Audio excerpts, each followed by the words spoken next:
Oke, kita sekarang ke yang ini ya, yang bonds ya. Makanya ini soal apa namanya, soal kita UTS itu mirip-mirip sama soal problem yang biasa dibahas di kelas nggak sih? Ini menurut aku sih sama banget, cuma bedanya di angkanya doang. Makanya kalau misal kalian latihan tuh pasti bisa sih kalau misalnya sering nyatet kayak itu di kelasnya. Kalau di kelas aku sih emang aku wajibin nyatet kayak jadi mau nggak mau tuh pasti mau nggak mau jadi belajar gitu, mau nggak mau dengerin kayak gitu. Nah, oke, kita coba ya. Nah, yang soal nomor 2 nih, interest rate and bonds valuation. Nah, di sini ada namanya Sana Corporation, adalah perusahaan yang bergerak di bidang industri, bla bla bla. Intinya dia mengekspansi usaha dengan membuka cabang baru. Kemudian menginvestasikan sisa dana ekspansinya pada 1 Januari 2018. Nah, dia itu menginvestasinya di obligasi. Di sini ada 2 obligasi yang ditawarin. Nah, intinya sih mana obligasi yang mau kalian pilih dan apa alasannya. Gitu aja sih kalau di bonds obligation bonds valuation ini. Nah, terus dari sini kita bisa tulis dulu diketahuinya. Nah, di sini kan ada 2 jenis obligasi ya, ada obligasi MOMO sama yang MINA. Nah, kita hitungnya satu persatu gitu. Nah, yang A itu kan diminta tentukan jenis obligasi tersebut, premium, diskon, atau at par. Terus tentukanlah nilai wajar dari kedua obligasi tersebut. Nilai wajar itu B0 ya, B0 atau BO lah itu. Terus yang B, tentukan obligasi mana yang sebaiknya dipilih dan alasannya. Terus yang ketiga, hitung YTM, yield to maturity. Nah, berarti kita hitung satu persatu dulu aja ya. Kita lihat dulu nih yang obligasi MOMO. Dia bilang dia itu memiliki nilai par 10.000 US dollar. 10.000, kebanyakan nol. 10.000, terus dia jatuh tempo di 2027, berarti itu N-nya 10 tahun ya. Nah, kenapa N-nya 10 tahun? Karena dia ini kan dia mau investasinya di 1 Januari 2018. Nah, terus dia itu selesainya di 31 Desember 2027. Jadi udah mau ke 2028 gitu. Jadinya hitungannya udah 1 tahun. Udah 10 tahun, bukan 9 tahun.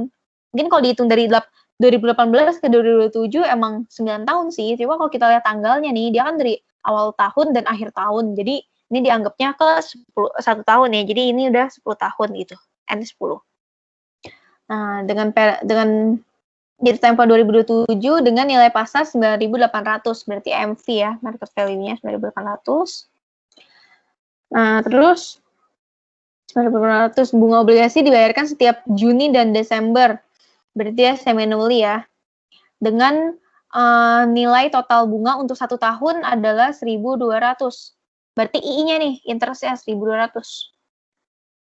Interest-nya 1.200. Nah, terus habis itu udah return per semi-annually-nya yang diharapkan dari obligasi ini adalah 2% lebih rendah dari coupon rate per semi-annually.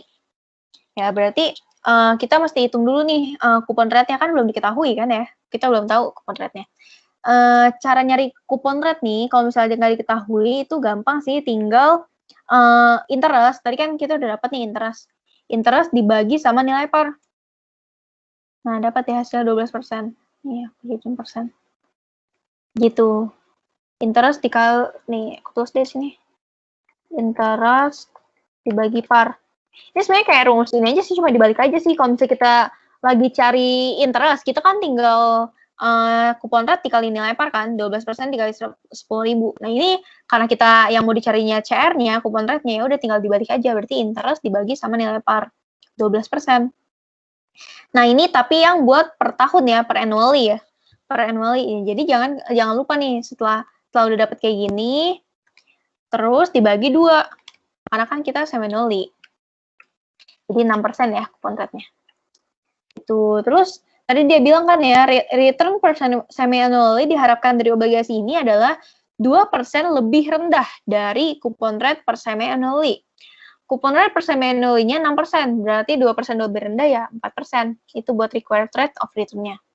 Atau return yang diharapkan dari si investor. Gitu.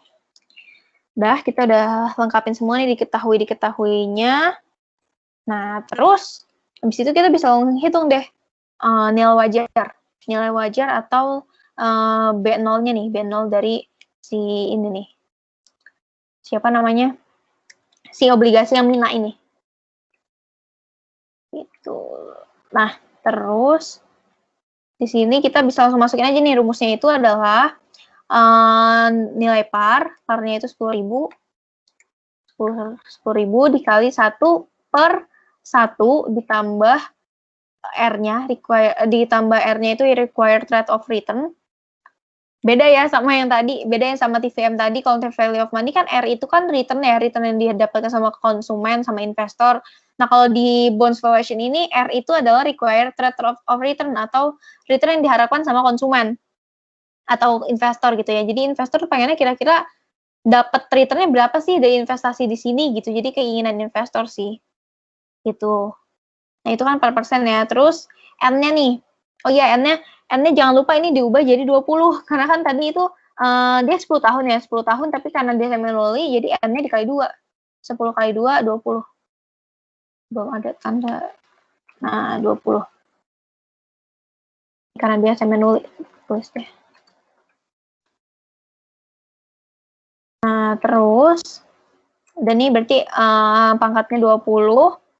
Terus dikali I-nya kan tadi 1.200 ya, 1.200 dikali 1 min 1 per 1 plus R lagi, required rate of return 4%, pangkat 20 periode kan, dibagi R-nya lagi 4%.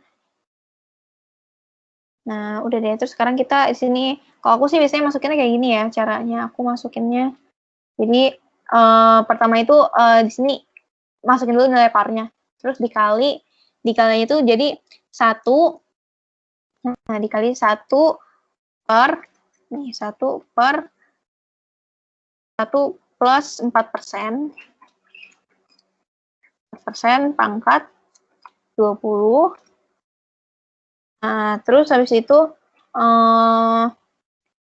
dikali interestnya ya, ini I-nya kan udah nih. Jadi aku kayak pisahin gitu loh, jadi ini 10.000 doang, dikali sama ini nih, dikali sama ini, sama 1 per 1 plus 4% ini, pangkat 20, terus ditambah 1.000-nya 1.200 doang nih, jadi aku pisah-pisahin gitu. Terus baru dikali sama ini. Gitu sih, tapi terserah sih, itu cara masing-masing lah ya, terserah kalian sih enaknya. Cuma kalau aku sih kayak gitu.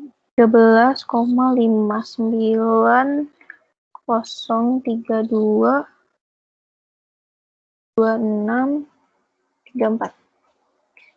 Nah, BTW ini interestnya jangan lupa juga, tadi aku salah nih, interest itu mestinya dibagi 2 juga karena dia kan semi-annually ya.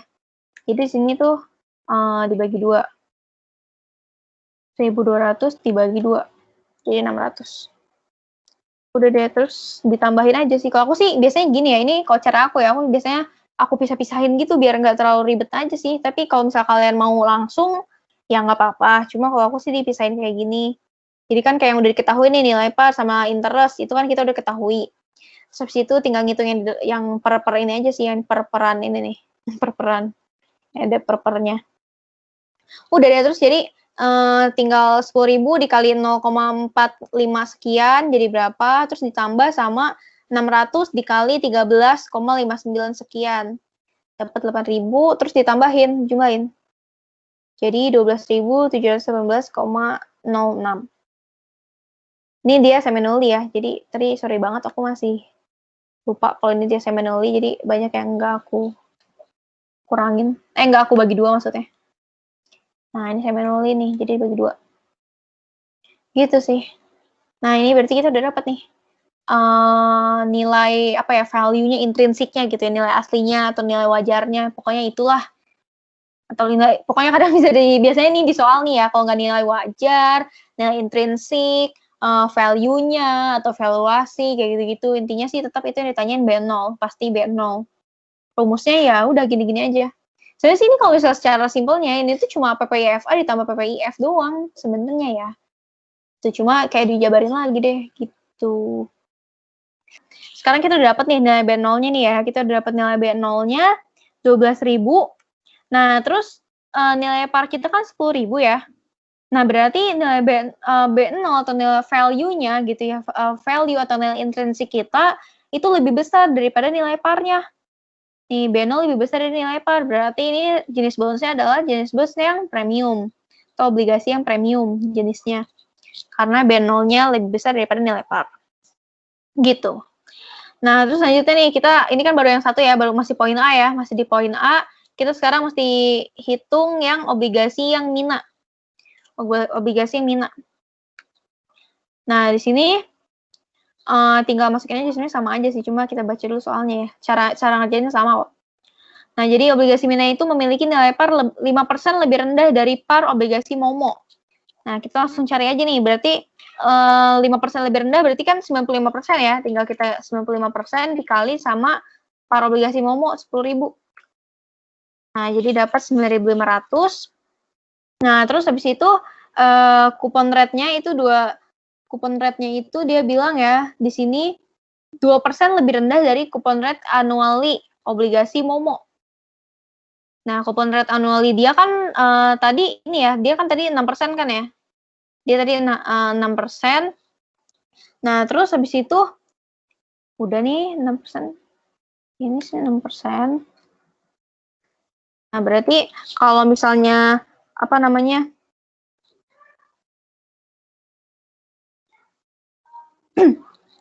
Tunggu ya.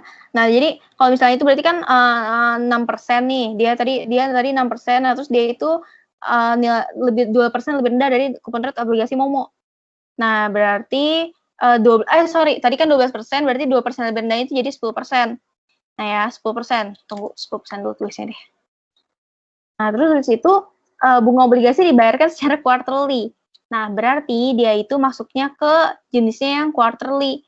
Berarti buat kupon rate-nya kita bagi 4. 10% dibagi 4, karena kan 4 kali bayar bunga.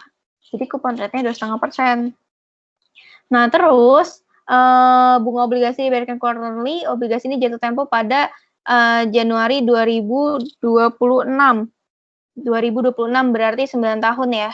Kan sekarang sekarang kita 2018. 18, 19, 20, 21, 22, 23, 24, 25, 26. 8 tahun, sorry. N-nya 8 tahun. Terus habis itu tingkat pengembalian diharapkan investor adalah 10%. 10%. Karena jangan lupa, karena dia quarter berarti kita juga sama nih 10% dibagi 4, jadi 2,5%. Gitu. Terus habis itu kita bisa hitung I-nya, interest yang dibayarkan, berarti tinggal nilai par dikali sama kupon rate. Ini yang quarter ya, jadi itu. Nah, terus dijualnya nih, mana sih harga jualnya kok nggak ada. Nilai parnya lebih rendah, bunga obligasi, tingkat pengembalian. Oh, dengan nilai pasar yang sama dengan obligasi Momo. Nilai pasar obligasi Momo kan tadi 9.800 ya. Dari sini juga di 9.800. Oke. Nah, terus kita udah dapat semua, tinggal dimasukin aja sih. Tinggal dimasukin rumusnya sama kok kayak tadi. Rumusnya sama, nilai par berarti 9.500 dikali 1 per 1 plus R-nya itu 2,5%, karena decimalnya jangan lupa dibagi ya. N-nya jadi 16. N-nya berarti 8 dikali 4, 24. 32.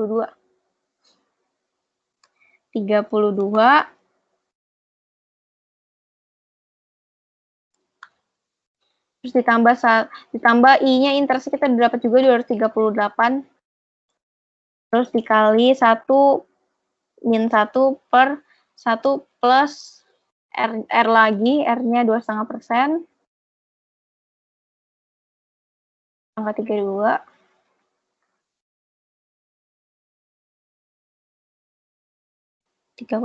Terus habis itu sini dibagi lagi sama 2,5%.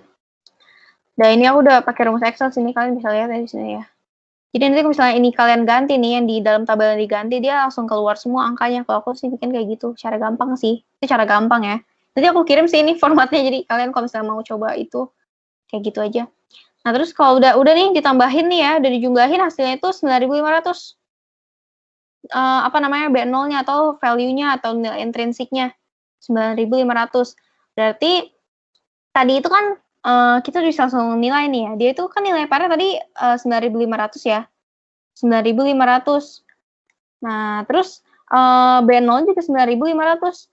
Berarti dia itu jenis bonds-nya atau jenis obligasinya adalah yang at par. Itu obligasi at par, karena B0-nya, nilai value-nya gitu ya, nilai intrinsiknya itu sama dengan nilai par-nya, jadi F par. Gitu. Nah, oke kalau misalnya kita dapet ini semua, kita bisa langsung jawab nih nomor yang B.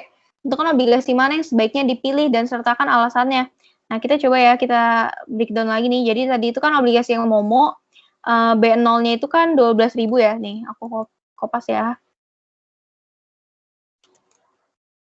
Nah, terus habis itu kalau market value-nya dia dijual seharga 9.800. Nah, sementara kalau obligasi yang Mina ini B0-nya 9.500. Market value-nya sama. 9.800. Nah, terus kalau dari sini kita bisa langsung memutuskan ya mana obligasi yang bakal dipilih. Berarti karena kalau misalnya ini nih obligasi MOMO, dia itu nilai value-nya itu nilai intrinsiknya adalah 12.000 ya. Aslinya itu dia nilai 12.000 gitu. Tapi dia cuma dijual seharga 9.800. Jadi kayak kalian nih, kalian beli iPhone X seharga 20 juta, kalian cuma bisa beli seharga 10.000 misalnya. Berarti kan itu value-nya tinggi, tapi harganya murah kan. Berarti dia itu namanya undervalue. Nah, sementara yang obligasi Mina nih, dia itu nilai intrinsiknya cuma 9.500. Aslinya value dia itu cuma 9.500, tapi dia dijual seharga 9.800. Berarti dia kemahalan dong jualnya. Berarti ini namanya overvalue. Nah, berarti kita di sini bisa langsung memutuskan ya, obligasi yang sebaiknya dipilih ialah obligasi yang MOMO. MOMO karena harga wajar obligasi lebih tinggi daripada nilai harga pasarnya atau undervalue. Gitu. Jadi dia value-nya tinggi tapi dijual dengan harga murah gitu. Jadi sama aja kayak kalian beli flash sale nih, iPhone flash sale, iPhone 20 juta kalian bisa beli seharga 10.000, kayak gitu aja sih. Jadi kita pilih yang obligasinya yang MOMO. Oke, selanjutnya kita bisa langsung nih hitung lagi yield to maturity dengan metode interpolasi. Jadi sebenarnya buat menghitung YTM itu ada 2 metode ya. Ada yang approximate method yang pakai rumus, tinggal masukin. Terus sama interpolasi. Kalau interpolasi ini kita kayak coba-coba gitu loh. Kalau interpolasi kayak coba pakai rate segini dapatnya berapa kayak gitu-gitu. Jadi dibikin yang terdekat gitu sampai yang dapat nilai terdekat RD2-nya.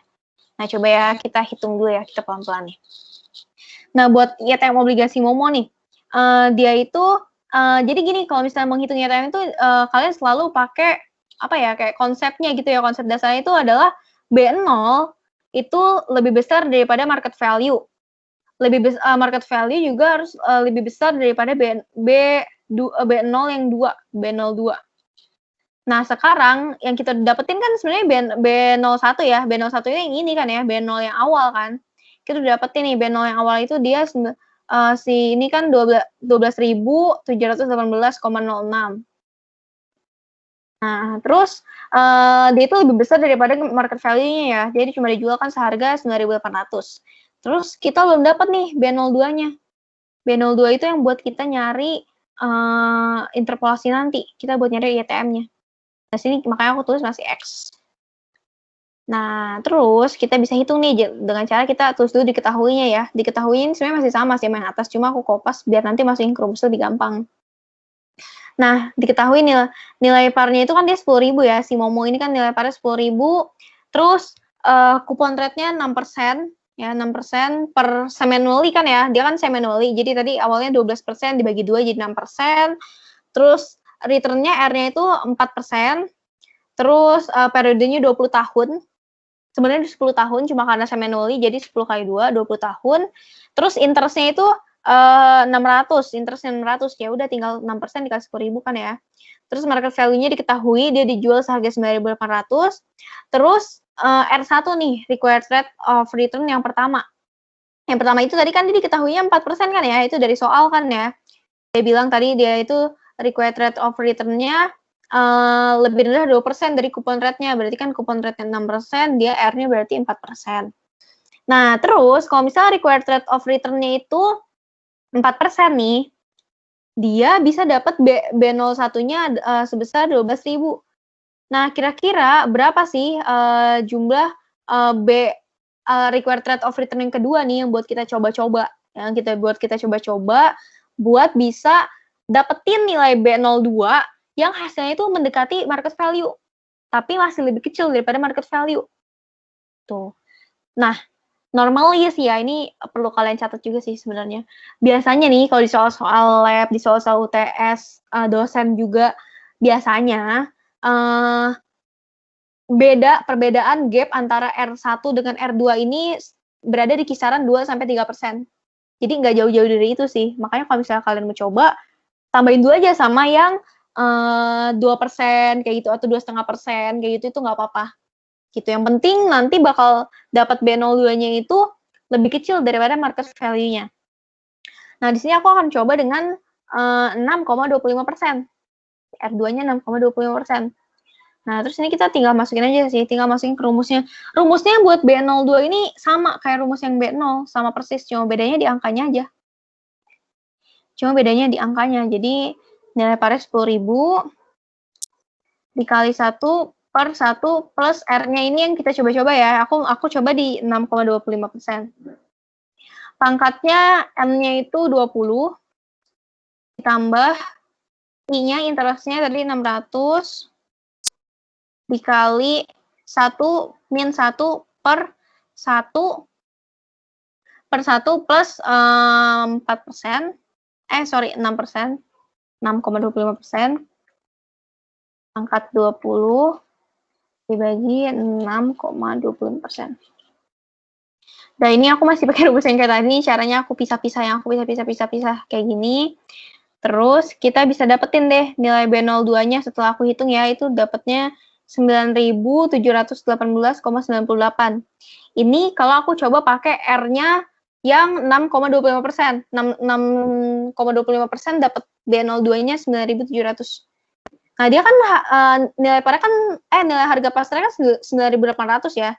Sebenarnya bisa berapa aja sih gitu. Misalnya kalian pakai 6, misalnya ini kan pakai 6,25 nih, aku udah mendekati banget nih, dia udah 9.700. Tapi kalau misalnya kalian pengen coba lebih deket lagi gitu, pengen lebih deket lagi deh sih gitu, coba di 6,24. Nah, ini makin gede nih titiknya. Atau 6,28 deh gitu ya. Nah, kayak gitu. Jadi ini sebenarnya bebas aja sih, sesuai sama kalian. Cuma kalau bisa sih nanti agak bulat aja angkanya, misalnya di belakangnya 5 kayak gitu. Jadi 0,05 gitu. Jangan terlalu ini. Tapi sebenarnya kalau untuk interpolasi ini kan emang beda-beda ya. R2 itu kan perkiraan kalian ya. Tiap orang pasti ngiranya beda-beda gitu. Jadi seandainya nanti nilainya beda pun nggak bakal disalahin gitu. Misalnya kalian nilainya beda itu nggak bakal disalahin asalkan B02-nya itu masih di bawah market value. Masih lebih rendah dari market value. Itu terus sama nilainya nggak terlalu bedanya nggak terlalu jauh maksud aku, dan cara perhitungannya benar. Itu pasti bakal dibenerin sama dosen maupun asdos kalian. Nah, di sini aku kasih keterangan nih di bawahnya. Nah, ini berarti R2 yang 6,25% bisa dipakai karena nilai B02-nya itu mendekati market value, tapi masih lebih kecil daripada market value. Gitu. Nah, selanjutnya kalau kita udah dapetin B01 yang di atas ya, B01, terus kita udah dapetin juga B02, kita bisa langsung hitung deh YTM-nya. Nah, di sini tuh, sorry ini masih template nih ya. Nah, di sini tuh rumus YTM itu gampang sih, sebenarnya cuma R1 ditambah B01 dikurang MV dibagi B01 min B02 dikali R2 min R1. Nah, tinggal masukin aja sih rumusnya. Berarti tadi kan R1-nya itu kita diketahui 4% ya. 4% ditambah B01-nya itu 12.7128,06. Tunggu, ini saya di atasnya dia.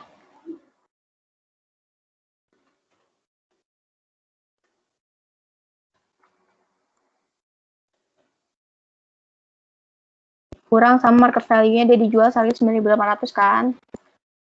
9.800, terus di sini B01-nya 12.712,8,06 dikurangin sama B02-nya yang kita dapetin di sini nih, tadi kita interpolasi itu B02-nya 9.718,98. Terus R2-nya tadi kan yang kita coba-coba ya, yang aku coba-coba itu pakai di 6,25%. Nah, terus dikurang deh sama 4%. Gitu. Nah, ini terus aku udah hitung sih, aku coba hitung. Di sini dapatnya adalah YTM-nya itu 6,1892%. Oke, sampai di sini kita udah dapat nih, udah dapat semua ya. Kita yang A kita udah hitung satu persatu dari obligasinya. Terus yang B kita udah pilih ya. Tadi yang kita pilih itu obligasi Momo. Yang ketiga itu yield to maturity, berarti kira-kira kita dapat yield-nya atau keuntungannya itu berapa sih kalau misalnya kita nge-keep obligasi tersebut sampai dia jatuh tempo. Nah, kita udah dapat yield to maturity-nya 6,1892%.